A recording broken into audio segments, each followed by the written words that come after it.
घरात एकदम शांतता होती. बहुतेक काका काकी लवकर गेले होते, पण घरात मला सकाळी नेहा दिसली नाही, म्हणून मी अख्ख्या घरात पाहू लागलो. पाहता पाहता बाथरूमचा दरवाजा जोरात उघडला आणि जे काही बघितलं ते बघून मी खूपच घाबरलो. माझं नाव विशाल आहे आणि मी 12वीचा अभ्यास करून काकाच्या गावी आलो आहे.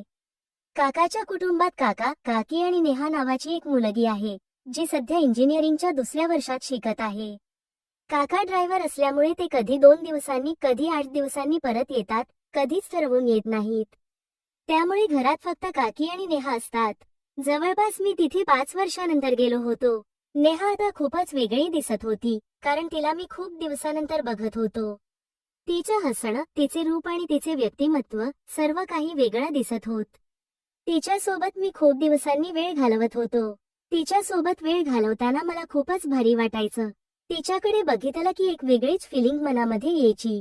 तिच्याकडेच बघत बसावे असे वाटायचे, पण ती माझ्याबरोबर जास्त काही बोलायची नाही. आणि मला सुद्धा कधी कधी तुझ्याशी बोलताना अवघडल्यासारखं होत. काका लवकर घरी आला आणि आम्ही जेवायला बसलो. त्या रात्री जेवताना आमच्या खूपच गप्पा रंगल्या होत्या. काका म्हणाला, सकाळी आम्हाला गावाला जायचं आहे. तुम्ही दोघे, मी आणि नेहा, घरीच थांबा. आम्ही संध्याकाळपर्यंत परत माघारी येऊ. दुसऱ्या दिवशी सकाळी उठल्यावर घरात एकदम शांतता होती. बहुतेक काका काकी लवकर गेले होते, पण घरात मला सकाळी नेहा दिसली नाही, म्हणून मी अख्ख्या घरात पाहू लागलो. पाहता पाहता बाथरूमचा दरवाजा जोरात उघडला आणि जे काही बघितलं ते बघून मी खूपच घाबरलो. कारण मी नेहाला अंघोळ करताना पाहिलं होतं. थोड्या वेळाने नेहा चहा घेऊन आली आणि आम्ही टीव्ही बघत बसलो. आम्ही चहा नष्ट केला. त्यानंतर घरात एकदम शांतता होती. चहा पिल्यावर नेहा किचनमध्ये गेली. मी तिच्या मागे मागे गेलो आणि तिला हिम्मत करून सॉरी म्हणालो. नेहा, मला माफ कर. मी चुकून तो दरवाजा उघडला. मला माहिती नव्हतं की तू अंघोळ करत आहेस. मी पुन्हा तिला सॉरी म्हणालो.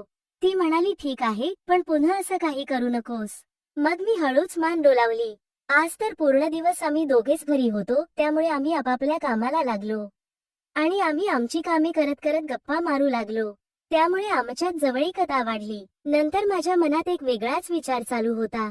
संध्याकाळ झाली पण काका आणि काकी अजून आले नव्हते. त्यामुळे नेहाला खूपच टेन्शन आलं होतं, कारण रात्रीचे 10 वाजले होते आणि हे आले नव्हते. त्यानंतर थोड्या वेळाने काकाचा फोन आला आणि काकांनी सांगितले की आम्ही उद्या येऊ, तुम्ही जेवण करून झोपा. अजून आमचं काम झाले नाही, असे सांगून फोने ठेवला. त्यानंतर आम्ही जेवण करून हॉलमध्ये टीव्ही बघत बसलो आणि नेहा रूम मध्ये गेली. रात्री उशिरा 12 वाजता नेहा हॉलमध्ये आली. तिने मला सांगितले तिला एकटीला झोप येत नाहीये. मी पण इथेच झोपते. हे मात्र बर झाले. लाईट बंद करून आम्ही झोपलो. पण मी तिला विचारलं, नेहा, तुझ्या कॉलेजमध्ये कोणी मित्र आहे का?